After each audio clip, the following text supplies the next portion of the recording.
of the different listing of ingredients that are inside the food. So a particular chicken breast within a bag or bagged out, the breaded chicken breast that some persons may go to the supermarket and pick up and actually eat this.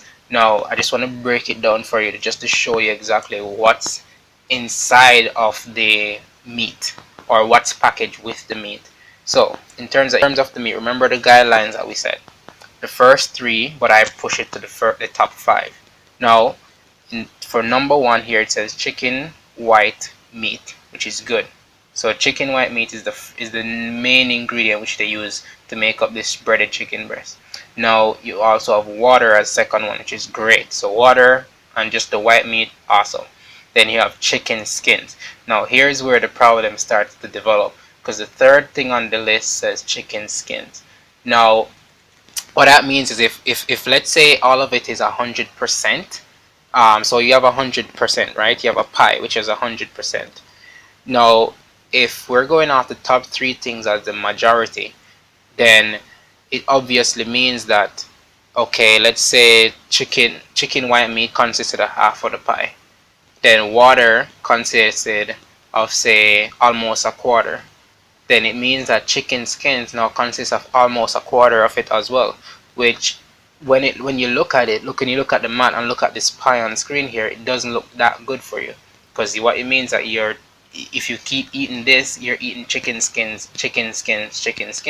right? And then it also says toasted wheat crumbs with spices as the fourth ingredient, and then wheat flour as the fifth. Remember I said I push it to the fifth one. So if I were in the supermarket looking at this, I wouldn't purchase it, and the reason being is that from the third ingredient it started to go downhill. It started with a downhill spiral.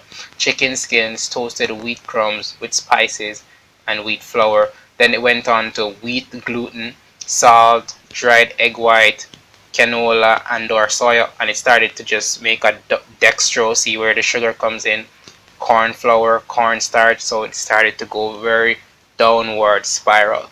So if I were choosing this meat, I wouldn't buy it, just because it started to go on a downward spiral way too early.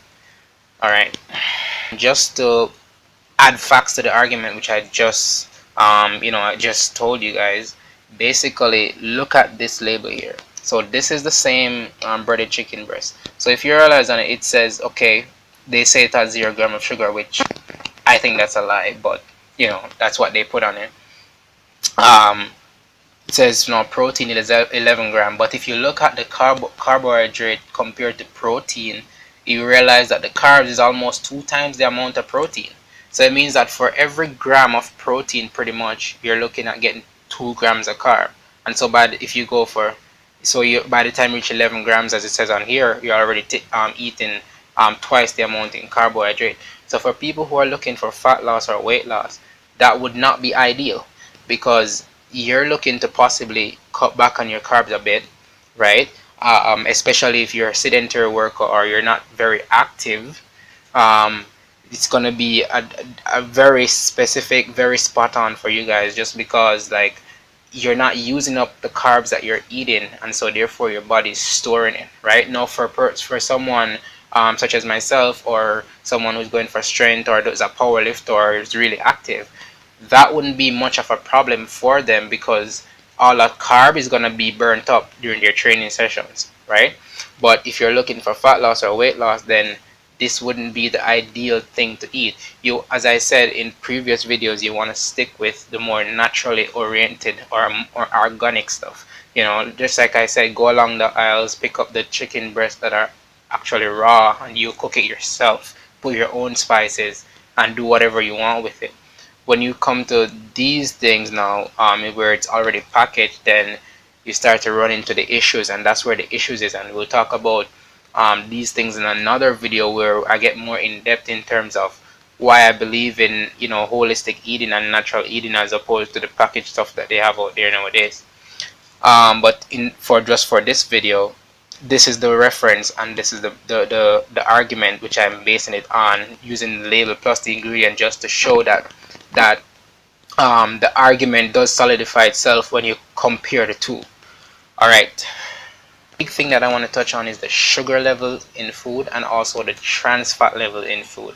Now, a lot of people, you might hear people say, okay, make sure you're eating fats. Now, when we're talking about fats, we're not just talking about any kind of fat, but I'll cover this in an entirety in another video. I'm just touching a little bit on it. What we're talking about is good fats, right?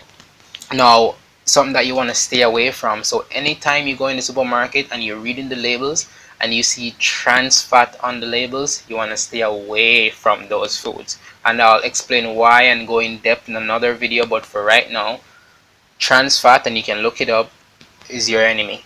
That's No one wants to eat trans fat. Whether you're going for muscle development, fat loss, strength, you want to stay away from trans fat. And just so you know, trans fat are found in mostly processed food. All right, because it's man-made fat. Now, in terms of the sugar level, I'll also get into that in another video just to explain why sugar is harmful to the body and why you want to lessen your sugar intake. But for now, the lower the sugar levels are on the food, the better it is for you, because what your body will tend to do is to drop fat faster and you will stay leaner. So persons who are looking to see a lot of definition and to just be purebred in terms of muscle development, you want to stay away from sugary food. All right, but I'll talk about that in another video. Alright guys, and there you have it. I hope you liked the episode today. We just definitely covered different foods. We made some comparisons as well along the way. And if you do have any issues and you would like more clarification, or you just like me to go through even more labels and just to give you like descriptions or hints or even recommend certain stuff that I would say I would personally eat, then sure, shoot me a comment. Leave a comment under the video and I will definitely get back to you on that. Alright, until next time, please remember to subscribe and share it with your friends.